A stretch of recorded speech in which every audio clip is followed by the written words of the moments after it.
19. Christian Apologetics.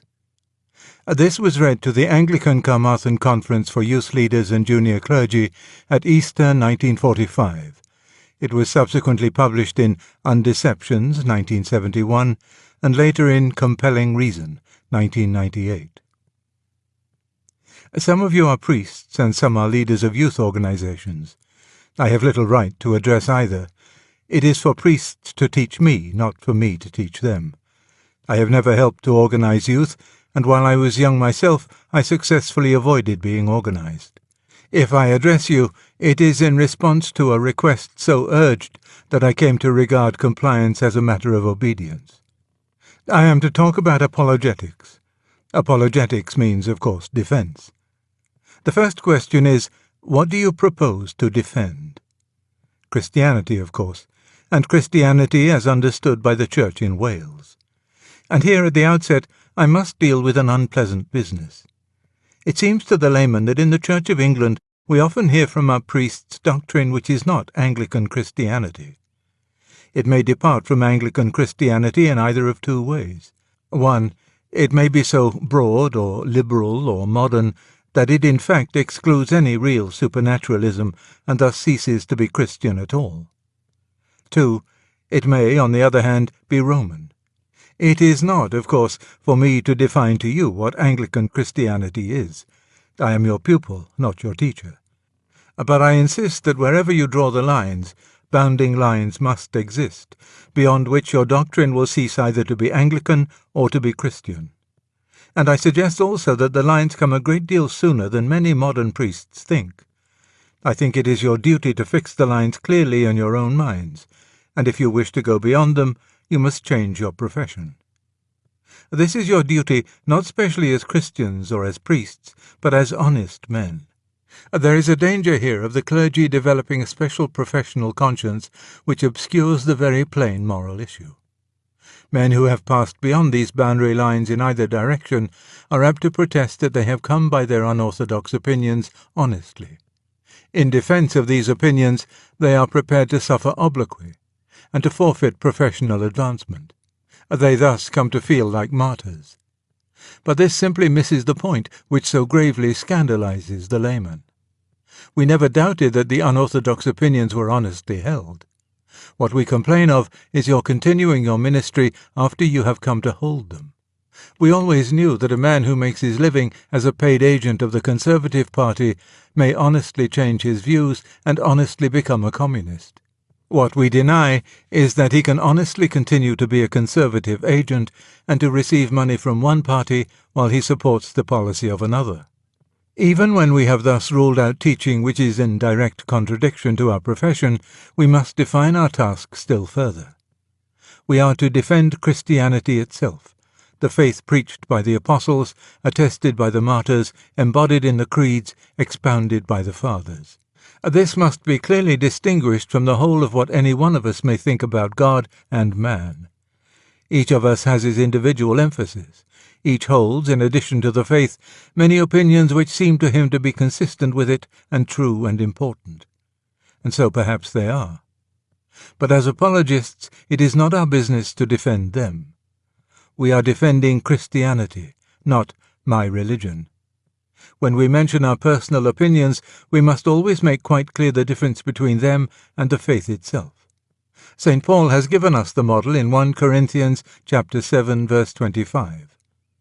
On a certain point he has no commandment of the Lord, but gives his judgment. No one is left in doubt as to the difference in status implied. This distinction, which is demanded by honesty, also gives the apologist a great tactical advantage. The great difficulty is to get modern audiences to realize that you are preaching Christianity solely and simply because you happen to think it true. They always suppose you are preaching it because you like it, or think it good for society, or something of that sort. Now, a clearly maintained distinction between what the faith actually says and what you would like it to have said, or what you understand, or what you personally find helpful or think probable, forces your audience to realize that you are tied to your data just as the scientist is tied by the results of the experiments, that you are not just saying what you like. This immediately helps them to realize that what is being discussed is a question about objective fact, not gas about ideals and points of view. Secondly, this scrupulous care to preserve the Christian message as something distinct from one's own ideas has one very good effect upon the apologist himself. It forces him, again and again, to face up to those elements in original Christianity which he personally finds obscure or repulsive. He is saved from the temptation to skip or slur or ignore what he finds disagreeable. And the man who yields to that temptation will, of course, never progress in Christian knowledge. For obviously, the doctrines which one finds easy are the doctrines which give Christian sanction to truths you already knew. The new truth, which you do not know and which you need, must, in the very nature of things, be hidden precisely in the doctrines you least like and least understand. It is just the same here as in science. The phenomenon which is troublesome, which doesn't fit in with the current scientific theories, is the phenomenon which compels reconsideration, and thus leads to new knowledge. Science progresses because scientists, instead of running away from such troublesome phenomena or hushing them up, are constantly seeking them out. In the same way, there will be progress in Christian knowledge only as long as we accept the challenge of the difficult or repellent doctrines. A liberal Christianity, which considers itself free to alter the faith whenever the faith looks perplexing or repellent, must be completely stagnant. Progress is made only into a resisting material. From this, there follows a corollary about the apologist's private reading. There are two questions he will naturally ask himself. 1. Have I been keeping abreast of recent movements in theology? 2. Have I stood firm, super monstratus vias, amidst all these winds of doctrine? Ephesians chapter 4, verse 14. I want to say emphatically that the second question is far the more important of the two. Our upbringing and the whole atmosphere of the world we live in make it certain that our main temptation will be that of yielding to winds of doctrine, not that of ignoring them. We are not at all likely to be hidebound. We are very likely indeed to be the slaves of fashion.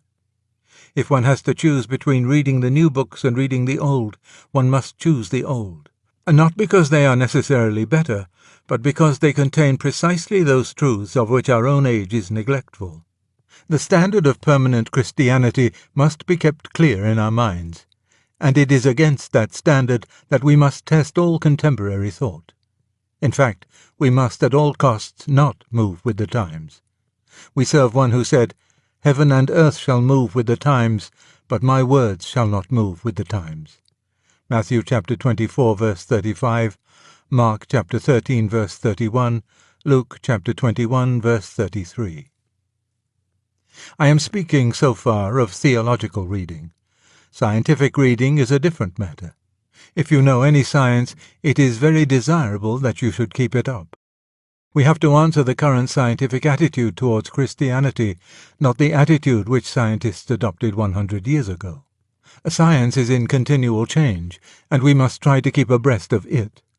For the same reason, we must be very cautious of snatching at any scientific theory which, for the moment, seems to be in our favour. We may mention such things, but we must mention them lightly and without claiming that they are more than interesting. Sentences beginning, "Science has now proved," should be avoided. If we try to base our apologetic on some recent development in science, we shall usually find that just as we have put the finishing touches to our argument, science has changed its mind and quietly withdrawn the theory we have been using as our foundation stone. Timeo Danaos et dona ferentes is a sound principle. While we are on the subject of science, let me digress for a moment. I believe that any Christian who is qualified to write a good popular book on any science may do much more good by that than by any directly apologetic work. The difficulty we are up against is this. We can make people often attend to the Christian point of view for half an hour or so. But the moment they have gone away from our lecture or laid down our article, they are plunged back into a world where the opposite position is taken for granted. Every newspaper, film, novel, and textbook undermines our work.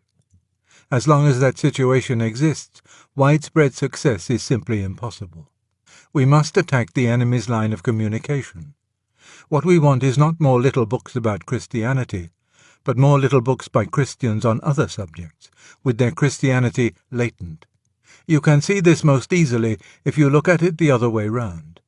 Our faith is not very likely to be shaken by any book on Hinduism.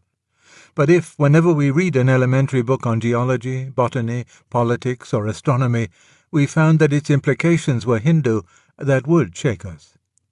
It is not the books written in direct defense of materialism that make the modern man a materialist. It is the materialistic assumptions in all the other books. In the same way, it is not books on Christianity that will really trouble him. But he would be troubled if, whenever he wanted a cheap, popular introduction to some science, the best work on the market was always by a Christian. The first step to the reconversion of the country is a series produced by Christians which can beat the Penguins and the Thinkers' Library on their own ground. Its Christianity would have to be latent, not explicit, and, of course, its science perfectly honest. Science twisted in the interests of apologetics would be sin and folly. But I must return to my immediate subject. Our business is to present that which is timeless, the same yesterday, today, and tomorrow, Hebrews chapter 8, verse 8, in the particular language of our own age. The bad preacher does exactly the opposite. He takes the ideas of our own age and tricks them out in the traditional language of Christianity. Thus, for example, he may think about the Beveridge report and talk about the coming of the kingdom. The core of his thought is merely contemporary. Only the superficies is traditional. But your teaching must be timeless at its heart and wear a modern dress. This raises the question of theology and politics. The nearest I can get to a settlement of the frontier problem between them is this: that theology teaches us what ends are desirable and what means are lawful, while politics teaches us what means are effective. Thus theology tells us that every man ought to have a decent wage. Politics tells us by what means this is likely to be attained. Theology tells us which of these means are consistent with justice and charity. On the political question, guidance comes not from revelation, but from natural prudence, knowledge of complicated facts, and ripe experience. If we have these qualifications, we may, of course, state our political opinions. But then we must make it quite clear that we are giving our personal judgment and have no command from the Lord. Not many priests have these qualifications. Most political sermons teach the congregation nothing except what newspapers are taken at the rectory. Our great danger at present is lest the Church should continue to practice a merely missionary technique in what has become a missionary situation. A century ago, our task was to edify those who had been brought up in the faith. Our present task is chiefly to convert and instruct infidels. Great Britain is as much a part of the mission field as China. Now, if you were sent to the Bantus, you would be taught their language and traditions. You need similar teaching about the language and mental habits of your own uneducated and unbelieving fellow countrymen. Many priests are quite ignorant on this subject. What I know about it, I have learned from talking in RAF camps. They were mostly inhabited by Englishmen, and, therefore, some of what I shall say may be irrelevant to the situation in Wales. You will sift out what does not apply. 1. I find that the uneducated Englishman is an almost total skeptic about history. I had expected he would disbelieve the Gospels because they contain miracles, but he really disbelieves them because they deal with things that happened 2,000 years ago. He would disbelieve equally in the Battle of Actium if he heard of it. To those who have had our kind of education, his state of mind is very difficult to realize. To us, the present has always appeared as one section in a huge continuous process. In his mind, the present occupies almost the whole field of vision. Beyond it, isolated from it, and quite unimportant, is something called the old days, a small comic jungle in which highwaymen, Queen Elizabeth, knights in armour, etc. wander about. Then, strangest of all, beyond the old days comes a picture of primitive man. He is science, not history, and is therefore felt to be much more real than the old days. In other words, the prehistoric is much more believed in than the historic. 2. He has a distrust, very rational in the state of his knowledge, of ancient texts. Thus a man has sometimes said to me, "These records were written in the days before printing, weren't they? And you haven't got the original bit of paper, have you?" So what it comes to is that someone wrote something, and someone else copied it, and someone else copied that, and so on.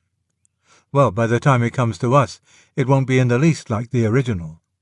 This is a difficult objection to deal with, because one cannot, there and then, start teaching the whole science of textual criticism. But at this point their real religion, i.e. faith in science, has come to my aid. The assurance that there is a science called textual criticism, and that its results, not only as regards the New Testament, but as regards ancient texts in general, are generally accepted, will usually be received without objection. I need hardly point out that the word text must not be used, since to your audience it means only a scriptural quotation. 3. A sense of sin is almost totally lacking. Our situation is thus very different from that of the apostles. The pagans, and still more the Metuentes, to whom they preached, were haunted by a sense of guilt, and to them the gospel was, therefore, good news. We address people who have been trained to believe that whatever goes wrong in the world is someone else's fault. The capitalists, the governments, the Nazis, the generals, etc. They approach God himself as his judges. They want to know not whether they can be acquitted for sin, but whether he can be acquitted for creating such a world. In attacking this fatal insensibility, it is useless to direct attention, A, to sins your audience do not commit, or B, to things they do but do not regard as sins. They are usually not drunkards. They are mostly fornicators, but then they do not feel fornication to be wrong. It is, therefore, useless to dwell on either of these subjects. Now that contraceptives have removed the obviously uncharitable element in fornication, I do not myself think we can expect people to recognize it as a sin until they have accepted Christianity as a whole. I cannot offer you a watertight technique for awaking the sense of sin. I can only say that, in my experience, if one begins from the sin that has been one's own chief problem during the last week, one is very often surprised at the way this shaft goes home. But whatever method we use, our continual effort must be to get their minds away from public affairs and crime and bring them down to brass tacks, to the whole network of spite, greed, envy, unfairness, and conceit in the lives of ordinary, decent people like themselves and ourselves. 4.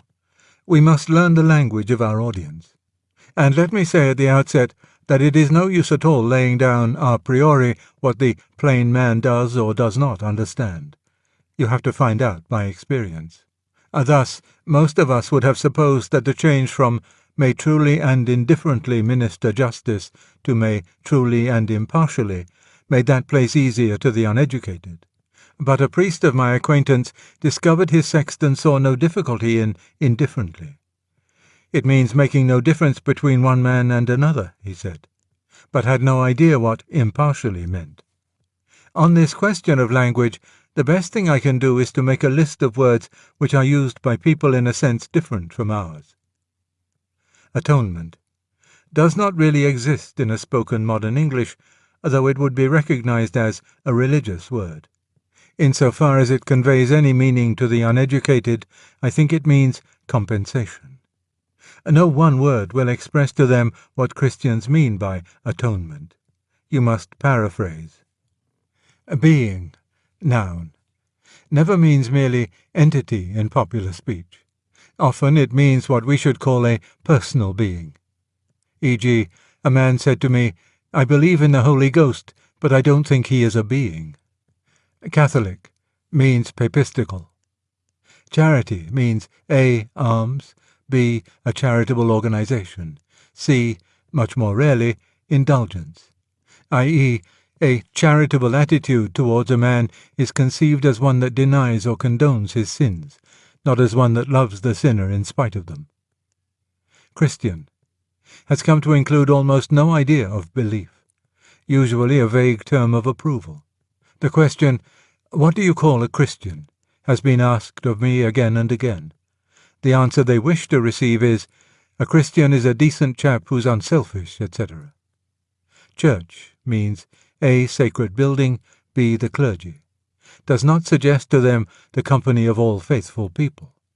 Generally used in a bad sense. Direct defense of the church is part of our duty, but use of the word church, where there is no time to defend it, alienates sympathy and should be avoided where possible. Creative now means merely talented, original. The idea of creation in the theological sense is absent from their minds.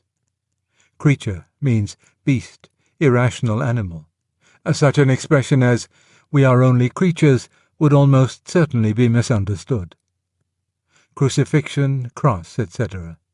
Centuries of hymnody and religious cant have so exhausted these words that they now very faintly, if at all, convey the idea of execution by torture. It is better to paraphrase, and, for the same reason, to say flogged, for New Testament scourged. Matthew chapter 27, verse 26, Mark chapter 15, verse 15, John chapter 19, verse 1. Dogma, used by the people only in a bad sense to mean unproved assertion delivered in an arrogant manner. Immaculate conception, in the mouth of an uneducated speaker, always means virgin birth. Morality means chastity. Personal. I had argued for at least 10 minutes with a man about the existence of a personal devil, before I discovered that personal meant to him corporeal. I suspect this of being widespread. When they say they don't believe in a personal God, they may often mean only that they are not anthropomorphists. Potential, when used at all, is used in an engineering sense. Never means possible. Primitive means crude, clumsy, unfinished, inefficient.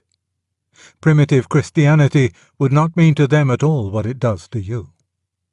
Sacrifice has no associations with temple and altar. They are familiar with this word only in the journalistic sense. The nation must be prepared for heavy sacrifices. Spiritual means primarily immaterial, incorporeal, but with serious confusions from the Christian uses of pneuma. Hence the idea that whatever is spiritual, in the sense of non-sensuous, is somehow better than anything sensuous. E.g., they don't really believe that envy could be as bad as drunkenness. Vulgarity usually means obscenity or smut. There are bad confusions, and not only in uneducated minds, between A. the obscene or lascivious, what is calculated to provoke lust, B. the indecorous, what offends against good taste or propriety, C. the vulgar proper, what is socially low. Good people tend to think B as sinful as A, with the result that others feel A to be just as innocent as B. To conclude, you must translate every bit of your theology into the vernacular. This is very troublesome, and it means you can say very little in half an hour, but it is essential. It is also of the greatest service to your own thought. I have come to the conviction that if you cannot translate your thoughts into uneducated language, then your thoughts were confused. Power to translate is the test of having really understood one's own meaning. A passage from some theological work for translation into the vernacular ought to be a compulsory paper in every ordination examination. I turn now to the question of the actual attack. This may be either emotional or intellectual. If I speak only of the intellectual kind, that is not because I undervalue the other, because, not having been given the gifts necessary for carrying it out, I cannot give advice about it. But I wish to say most emphatically that where a speaker has that gift, the direct evangelical appeal of the come to Jesus type can be as overwhelming today as it was 100 years ago. I have seen it done, preluded by a religious film and accompanied by hymn singing, and with very remarkable effect. I cannot do it, but those who can ought to do it with all their might. I am not sure that the ideal missionary team ought not to consist of one who argues and one who, in the fullest sense of the word, preaches. Put up your arguer first to undermine their intellectual prejudices, then let the evangelist proper launch his appeal. I have seen this done with great success. But here I must concern myself only with the intellectual attack. non omnia possumus omnes. And first, a word of encouragement. Uneducated people are not irrational people. I have found that they will endure and can follow quite a lot of sustained argument if you go slowly. Often, indeed, the novelty of it, for they have seldom met it before, delights them. Do not attempt to water Christianity down. There must be no pretense that you can have it with the supernatural left out. So far as I can see, Christianity is precisely the one religion from which the miraculous cannot be separated.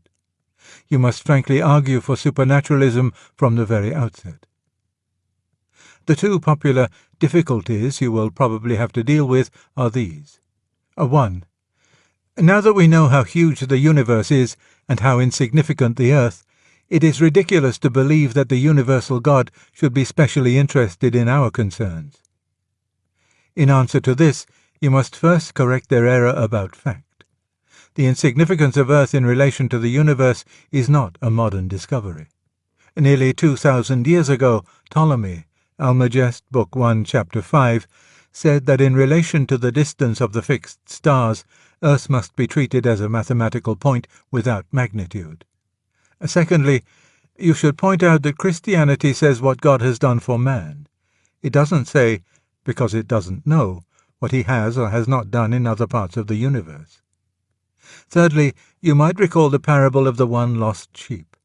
Matthew chapter 18, verses 11 to 14, Luke chapter 15, verses 4 to 7.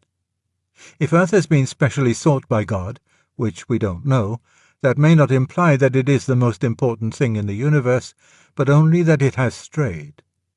Finally, challenge the whole tendency to identify size and importance. Is an elephant more important than a man, or a man's leg than his brain? 2. People believed in miracles in the old days because they didn't know then that they were contrary to the laws of nature. But they did. If St. Joseph didn't know that a virgin birth was contrary to nature, i.e., if he didn't yet know the normal origin of babies, why, on discovering his wife's pregnancy, was he minded to put her away? Matthew chapter 1, verse 19. Obviously, no event would be recorded as a wonder unless the recorders knew the natural order and saw that this was an exception. If people didn't know that the sun rose in the east, they wouldn't even be interested in its once rising in the west. They were not recorded as a miraculum, nor indeed recorded at all. The very idea of miracle presupposes knowledge of the laws of nature. You can't have the idea of an exception until you have the idea of a rule. It is very difficult to produce arguments on the popular level for the existence of God, and many of the most popular arguments seem to me invalid. Some of these may be produced in discussion by friendly members of the audience. This raises the whole problem of the embarrassing supporter. It is brutal and dangerous to repel him. It is often dishonest to agree with what he says. I usually try to avoid saying anything about the validity of his argument in itself, and reply, "Yes, that may do for you and me, but I'm afraid if we take that line, our friend here on my left might say," etc., etc. Fortunately, though very oddly, I have found that people are usually disposed to hear the divinity of our Lord discussed before going into the existence of God. When I began, I used, if I were giving 2 lectures, to devote the first to mere theism, but I soon gave up this method because it seemed to arouse little interest. The number of clear and determined atheists is apparently not very large. When we come to the incarnation itself, I usually find that some form of the aut deus aut malus homo can be used. The majority of them started with the idea of the great human teacher, who was deified by his superstitious followers. It must be pointed out how very improbable this is among Jews, and how different to anything that happened with Plato, Confucius, Buddha, Muhammad. The Lord's own words and claims, of which many are quite ignorant, must be forced home. The whole case, on a popular level, is very well put indeed in Chesterton's Everlasting Man. Something will usually have to be said about the historicity of the Gospels. You who are trained theologians will be able to do this in ways which I could not. My own line was to say that I was a professional literary critic, and I thought I did know the difference between legend and historical writing. That the Gospels were certainly not legends. In one sense, they're not good enough. And that if they are not history, then they are realistic prose fiction of a kind which actually never existed before the 18th century. Little episodes such as Jesus writing in the dust, John chapter 8 verses 3 to 8, when they brought him the woman taken in adultery, which have no doctrinal significance at all, are the mark. One of the great difficulties is to keep before the audience's mind the question of truth. They always think you are recommending Christianity not because it is true, but because it is good. And in the discussion, they will at every moment try to escape from the issue, true or false, into stuff about a good society, or morals, or the incomes of bishops, or the Spanish Inquisition, or France, or Poland, or anything whatever. You have to keep forcing them back, and again back, to the real point. Only thus will you be able to undermine a. Their belief that a certain amount of religion is desirable, but one mustn't carry it too far. One must keep on pointing out that Christianity is a statement which, if false, is of no importance, and if true, of infinite importance. The one thing it cannot be is moderately important. B. Their firm belief of Article 18. Of course, it should be pointed out that, though all salvation is through Jesus, we need not conclude that he cannot save those who have not explicitly accepted him in this life. And it should, at least in my judgment, be made clear that we are not pronouncing all other religions to be totally false, but rather saying that in Christ whatever is true in all religions is consummated and perfected. But, on the other hand, I think we must attack, wherever we meet it, the nonsensical idea that mutually exclusive propositions about God can both be true. For my own part, I have sometimes told my audience that the only two things really worth considering are Christianity and Hinduism. Islam is only the greatest of the Christian heresies, Buddhism only the greatest of the Hindu heresies, real paganism is dead. All that was best in Judaism and Platonism survives in Christianity. There isn't really, for an adult mind, this infinite variety of religions to consider. We may, salva reverentia, divide religions as we do soups, into thick and clear. By thick, I mean those which have orgies and ecstasies and mysteries and local attachments. Africa is full of thick religions. By clear, I mean those which are philosophical, ethical, and universalizing. Stoicism, Buddhism, and the ethical church are clear religions. And now, if there is a true religion, it must be both thick and clear. For the true God must have made both the child and the man, both the savage and the citizen, both the head and the belly. And the only two religions that fulfill this condition are Hinduism and Christianity. But Hinduism fulfills it imperfectly. A clear religion of the Brahmin hermit in the jungle and the thick religion of the neighboring temple go on side by side. The Brahmin hermit doesn't bother about the temple prostitution, nor the worshipper in the temple about the hermit's metaphysic. But Christianity really breaks down the middle wall of the partition. It takes a convert from Central Africa and tells him to obey an enlightened universalist ethic. It takes a 20th century academic prig like me and tells me to go fasting to a mystery, to drink the blood of the Lord. The savage convert has to be clear, I have to be thick. That is how one knows one has come to the real religion. One last word. I have found that nothing is more dangerous to one's own faith than the work of an apologist. No doctrine of that faith seems to me so spectral, so unreal, as one that I have just successfully defended in a public debate. For a moment, you see, it has seemed to rest on oneself. As a result, when you go away from that debate, it seems no stronger than that weak pillar. That is why we apologists take our lives in our hands and can be saved only by falling back continually from the web of our own arguments, as from our intellectual counters, into the reality, from Christian apologetics into Christ himself. That also is why we need one another's continual help. Oremus pro invicem.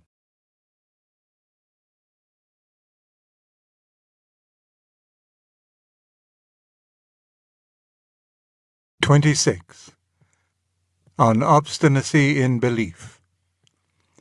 A paper read to the Socratic Club and subsequently published in the Socratic Digest and in the Sewanee Review, Volume 63, Autumn in 1955.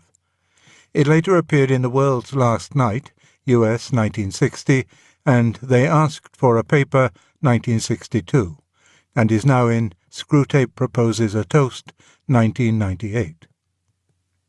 Papers have more than once been read to the Socratic Club at Oxford, in which a contrast was drawn between a supposed Christian attitude and a supposedly scientific attitude to belief. We have been told that the scientist thinks it his duty to proportion the strength of his belief exactly to the evidence, to believe less as there is less evidence, and to withdraw belief altogether when reliable adverse evidence turns up. We have been told that, on the contrary, the Christian regards it as positively praiseworthy to believe without evidence, or in excess of the evidence, or to maintain his belief unmodified in the teeth of steadily increasing evidence against it. Thus, a faith that has stood firm, which appears to mean a belief immune from all the assaults of reality, is commended. If this were a fair statement of the case, then the coexistence within the same species of such scientists and such Christians would be a very staggering phenomenon. The fact that the two classes appear to overlap, as they do, would be quite inexplicable. Certainly, all discussion between creatures so different would be hopeless. The purpose of this essay is to show that things are really not quite so bad as that. The sense in which scientists proportion their belief to the evidence and the sense in which Christians do not, both need to be defined more closely. My hope is that when this has been done, though disagreement between the two parties may remain, they will not be left staring at one another in wholly dumb and desperate incomprehension. And first, a word about belief in general. I do not see that the state of proportioning belief to evidence is anything like so common in the scientific life as has been claimed. Scientists are mainly concerned not with believing things, but with finding things out. And no one, to the best of my knowledge, uses the word believe about things he has found out. The doctor says he believes a man was poisoned before he has examined the body. After the examination, he says the man was poisoned. No one says that he believes the multiplication table. No one who catches a thief red-handed says he believes that man was stealing. The scientist, when at work, that is, when he is a scientist, is laboring to escape from belief and unbelief into knowledge. Of course, he uses hypotheses or supposals. I do not think these are beliefs. We must look, then, for the scientist's behavior about belief, not to his scientific life, but to his leisure hours. In actual modern English usage, the verb believe, except for two special usages, generally expresses a very weak degree of opinion. Where is Tom? Gone to London, I believe. The speaker would be only mildly surprised if Tom had not gone to London after all. What was the date? 430 BC, I believe. The speaker means that he is far from sure. It is the same with the negative if it is put in the form, I believe not. Is Jones coming up this term? I believe not. But if the negative is put in a different form, then it becomes one of the special usages I mentioned a moment ago. This, of course, is the form, I don't believe it, or the still stronger, I don't believe you. I don't believe it is far stronger on the negative side than I believe is on the positive. Where is Mrs. Jones? Eloped with the butler, I believe. I don't believe it. This, especially if said with anger, may imply a conviction which, in subjective certitude, might be hard to distinguish from knowledge by experience. The other special usage is, I believe, as uttered by a Christian.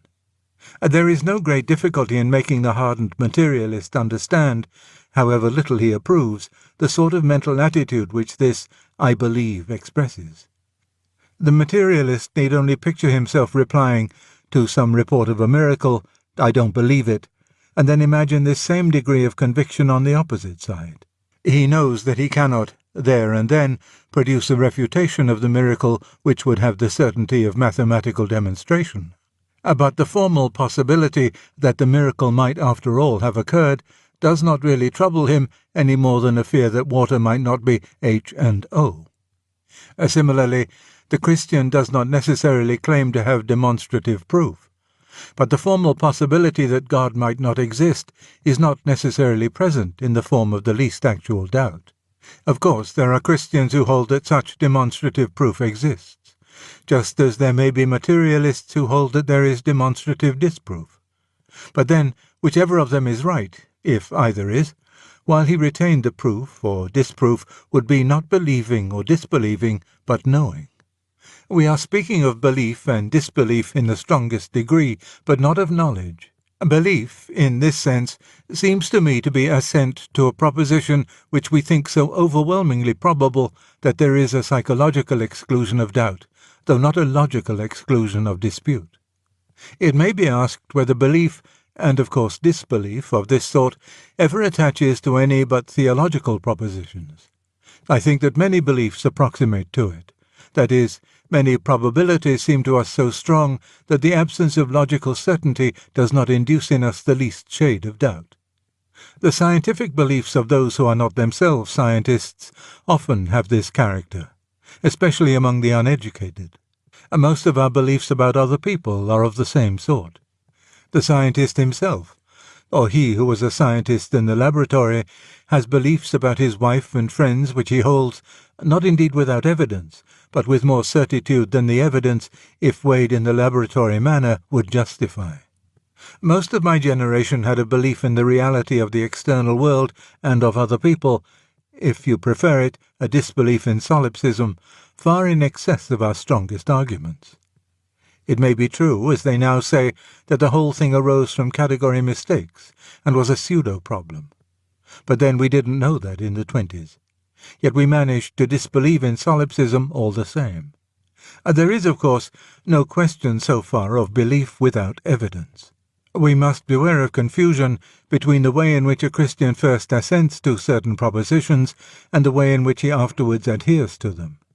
These must be carefully distinguished.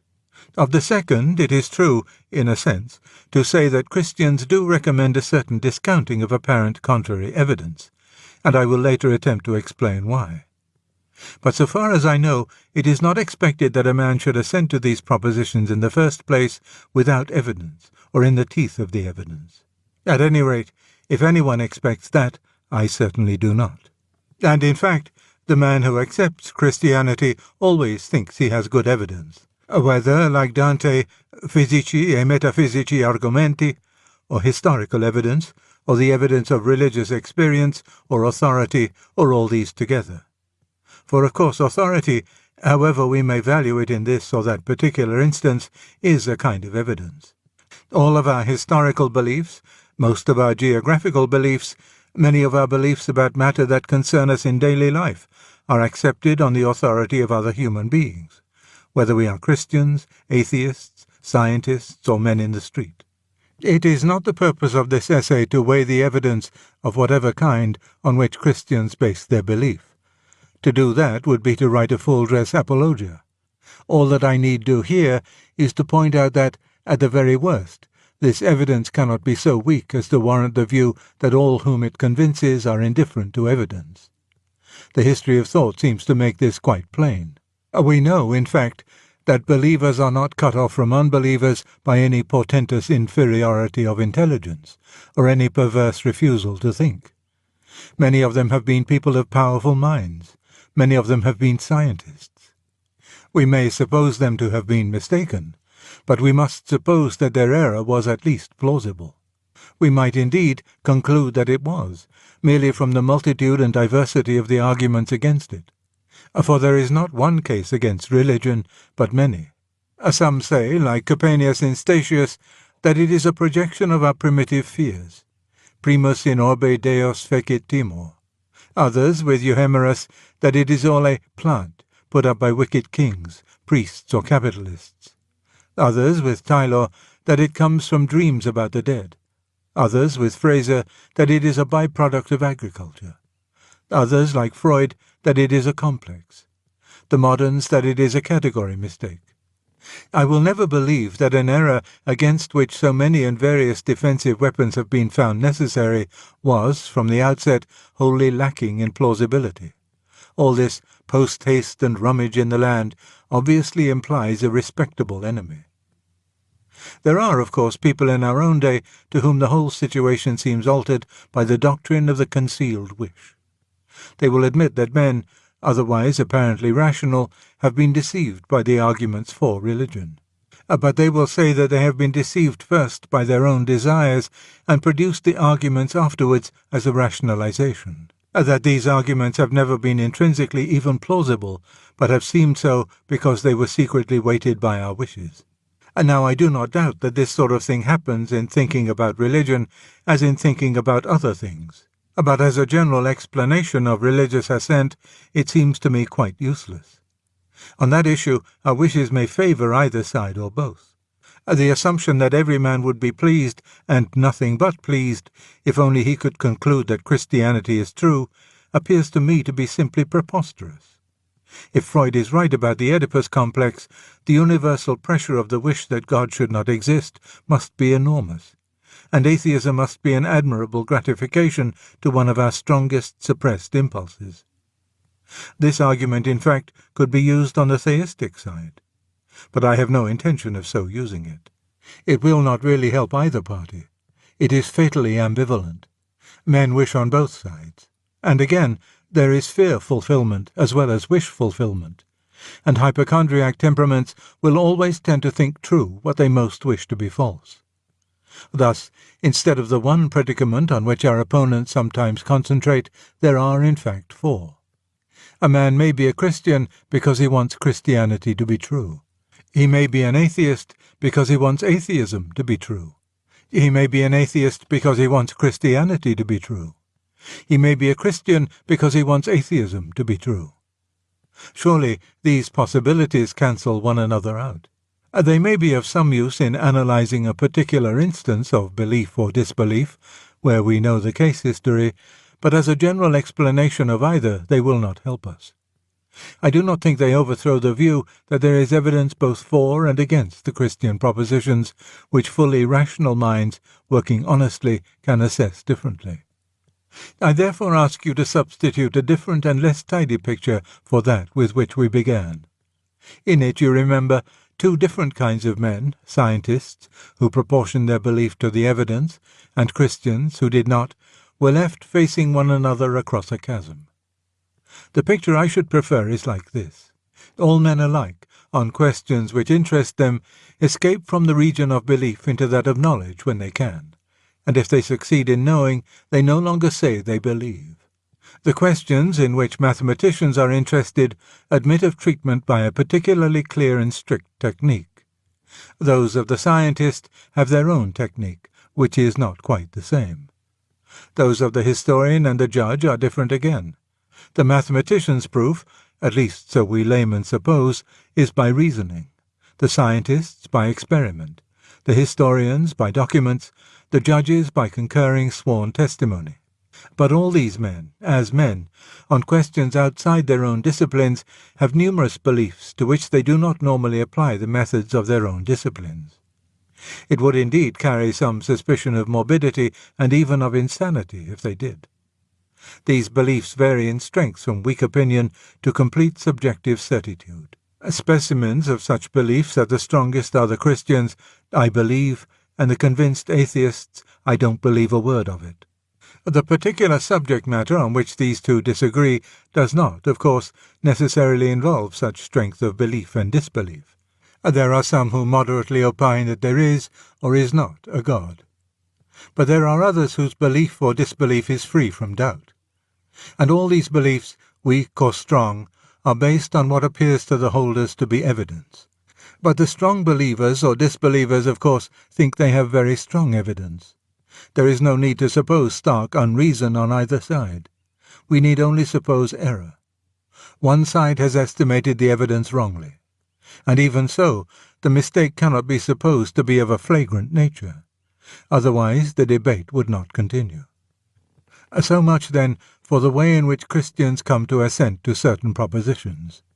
But we have now to consider something quite different, their adherence to their belief after it has once been formed. It is here that the charge of irrationality and resistance to evidence becomes really important. For it must be admitted at once that Christians do praise such an adherence as if it were meritorious, and even, in a sense, more meritorious the stronger the apparent evidence against their faith becomes. They even warn one another that such apparent contrary evidence, such trials to faith or temptations to doubt, may be expected to occur, and determine in advance to resist them. And this is certainly shockingly unlike the behaviour we all demand of the scientist or the historian in their own disciplines. There, to slur over or ignore the faintest evidence against a favourite hypothesis is admittedly foolish and shameful. It must be exposed to every test, every doubt must be invited. But then, I do not admit that a hypothesis is a belief. And if we consider the scientist not among his hypotheses in the laboratory, but among the beliefs in his ordinary life, I think the contrast between him and the Christian would be weakened. If, for the first time, a doubt of his wife's fidelity crosses the scientist's mind, does he consider it his duty at once to entertain this doubt with complete impartiality, at once to evolve a series of experiments by which it can be tested, and to await the result with pure neutrality of mind? No doubt it may come to that in the end. There are unfaithful wives. There are experimental husbands. But is such a course what his brother scientists would recommend to him, all of them, I suppose, except one, as the first step he should take, and the only one consistent with his honour as a scientist? Or would they, like us, blame him for a moral flaw, rather than praise him for an intellectual virtue if he did so? This is intended, however, merely as a precaution against exaggerating the difference between Christian obstinacy in belief and the behaviour of normal people about their non-theological beliefs. I am far from suggesting that the case I have supposed is exactly parallel to the Christian obstinacy. For, of course, evidence of the wife's infidelity might accumulate, and presently reach a point at which the scientist would be pitiably foolish to disbelieve it. But the Christians seem to praise an adherence to the original belief which holds out against any evidence whatever. I must now try to show why such praise is, in fact, a logical conclusion from the original belief itself. This can be done best by thinking for a moment of situations in which the thing is reversed. In Christianity, such faith is demanded of us, but there are situations in which we demand it of others. There are times when we can do all that a fellow creature needs, if only he will trust us. In getting a dog out of a trap, in extracting a thorn from a child's finger, in teaching a boy to swim or rescuing one who can't, in getting a frightened beginner over a nasty place on a mountain, the one fatal obstacle may be their distrust. We are asking them to trust us in the teeth of their senses, their imagination, and their intelligence. We ask them to believe that what is painful will relieve their pain, and that what looks dangerous is their only safety. We ask them to accept apparent impossibilities, that moving the paw further back into the trap is the way to get it out, that hurting the finger very much more will stop the finger hurting, that water, which is obviously permeable, will resist and support the body, that holding on to the only support within reach is not the way to avoid sinking, that to go higher and onto a more exposed ledge is the way not to fall. To support all these incredibilia, we can rely only on the other party's confidence in us. A confidence certainly not based on demonstration, admittedly shot through with emotion, and perhaps, if we are strangers, resting on nothing but such assurance as the look of our face and the tone of our voice can supply, or even, for the dog, on our smell. Sometimes, because of their unbelief, we can do no mighty works. But if we succeed, we do so because they have maintained their faith in us against apparently contrary evidence. No one blames us for demanding such faith. No one blames them for giving it. No one says afterwards, what an unintelligent dog or child or boy that must have been to trust us. If the young mountaineer were a scientist, it would not be held against him, when he came up for a fellowship, that he had once departed from Clifford's rule of evidence by entertaining a belief with strength greater than the evidence logically obliged him to. Now, to accept the Christian propositions is, ipso facto, to believe that we are to God, always, as that dog or child or bather or mountain climber was to us, only very much more so. From this, it is a strictly logical conclusion that the behavior which was appropriate to them will be appropriate to us, only very much more so. Mark, I am not saying that the strength of our original belief must, by psychological necessity, produce such behavior. I am saying that the content of our original belief, by logical necessity, entails the proposition that such behavior is appropriate.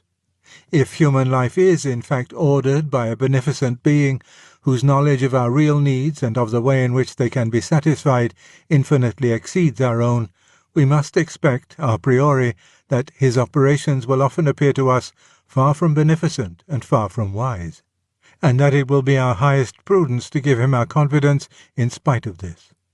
This expectation is increased by the fact that when we accept Christianity, we are warned that apparent evidence against it will occur, evidence strong enough to deceive, if possible, the very elect. Our situation is rendered tolerable by two facts. One is that we seem to ourselves, besides the apparently contrary evidence, to receive favourable evidence.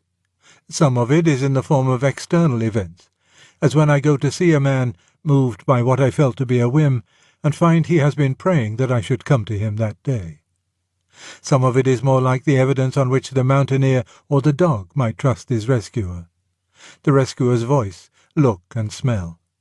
For it seems to us, though you and your premises must believe us deluded, that we have something like a knowledge by acquaintance of the person we believe in, however imperfect and intermittent it may be. We trust not because a God exists, but because this God exists. Or if we ourselves dare not claim to know him, Christendom does, and we trust at least some of its representatives in the same way, because of the sort of people they are. The second fact is this. We think we can see already why, if our original belief is true, such trust beyond the evidence against much apparent evidence has to be demanded of us. For the question is not about being helped out of one trap, or over one difficult place in a climb. We believe that his intention is to create a certain personal relation between himself and us, a relation really sui generis, but analogically describable in terms of filial or of erotic love. Complete trust is an ingredient in that relation, such trust as could have no room to grow except where there is also room for doubt.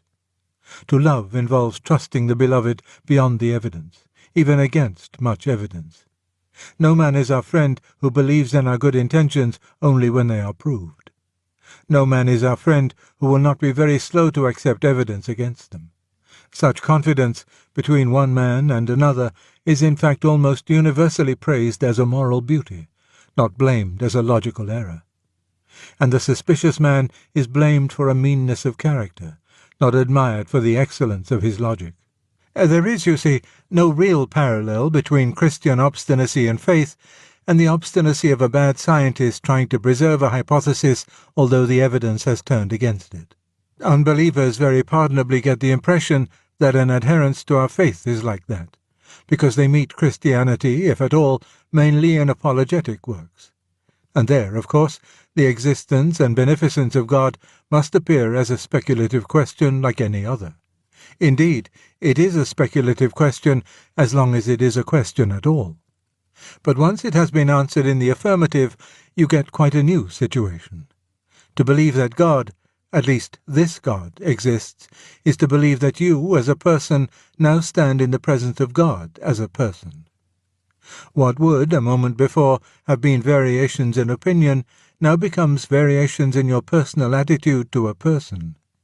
You are no longer faced with an argument which demands your assent, but with a person who demands your confidence. A faint analogy would be this. It is one thing to discuss in vacuo whether so-and-so will join us tonight, and another to discuss this when so-and-so's honour is pledged to come and some great matter depends on his coming. In the first case, it would be merely reasonable, as the clock ticked on, to expect him less and less. In the second, a continued expectation far into the night would be due to our friend's character if we had found him reliable before. Which of us would not feel slightly ashamed if 1 moment after we had given him up he arrived with a full explanation of his delay? We should feel that we ought to have known him better. Now, of course, we see, quite as clearly as you, how agonizingly two-edged all this is. A faith of this sort, if it happens to be true, is obviously what we need, and it is infinitely ruinous to lack it. But there can be faith of this sort where it is wholly ungrounded. The dog may lick the face of the man who comes to take it out of the trap, but the man may only mean to vivisect it in South Park's Road when he has done so. The ducks who come to the call, "Dilly, dilly, come and be killed," have confidence in the farmer's wife, and she wrings their necks for their pains. There is that famous French story of the fire in the theatre. Panic was spreading. The spectators were just turning from an audience into a mob. At that moment, a huge bearded man leaped through the orchestra onto the stage, raised his hand with a gesture full of nobility, and cried, "Que chacun regagne sa place." Such was the authority of his voice and bearing that everyone obeyed him. As a result, they were all burned to death, while the bearded man walked quietly out through the wings to the stage door, took a cab which was waiting for someone else, and went home to bed. That demand for our confidence which a true friend makes of us is exactly the same that a confidence trickster would make. That refusal to trust, which is sensible in reply to a confidence trickster, is ungenerous and ignoble to a friend, and deeply damaging to our relation with him. To be forewarned, and therefore forearmed against apparently contrary appearance, is eminently rational if our belief is true. But if our belief is a delusion, this same forewarning and forearming would obviously be the method whereby the delusion rendered itself incurable. And yet again, to be aware of these possibilities and still to reject them is clearly the precise mode and the only mode in which our personal response to God can establish itself.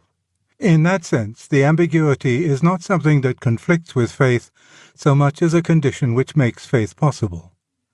When you are asked for trust, you may give it or withhold it. It is senseless to say that you will trust if you are given demonstrative certainty. There would be no room for trust if demonstration were given. When demonstration is given, what will be left will be simply the sort of relation which results from having trusted or not having trusted before it was given. The saying, "Blessed are those that have not seen and have believed," has nothing to do with our original assent to the Christian propositions. It was not addressed to a philosopher inquiring whether God exists. It was addressed to a man who already believed that, who already had long acquaintance with a particular person, and evidence that that person could do very odd things, and who then refused to believe one odd thing more, often predicted by that person and vouched for by all his closest friends. It is a rebuke not to skepticism in the philosophic sense, but to the psychological quality of being suspicious. It says, in effect, "You should have known me better." There are cases between man and man where we should all, in our different way, bless those who have not seen and have believed. Our relation to those who trusted us only after we were proved innocent in court cannot be the same as our relation to those who trusted us all through.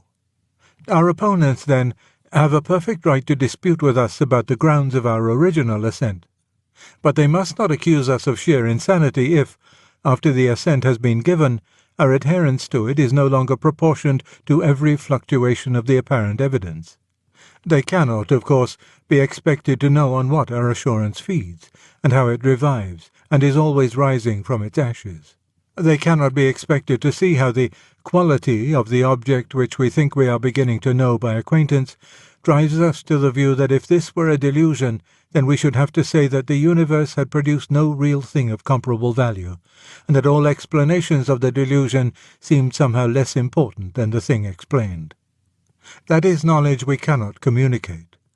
But they can see how the assent, of necessity, moves us from the logic of speculative thought into what might perhaps be called the logic of personal relations. What would, up till then, have been variations simply of opinion, become variations of conduct by a person to a person.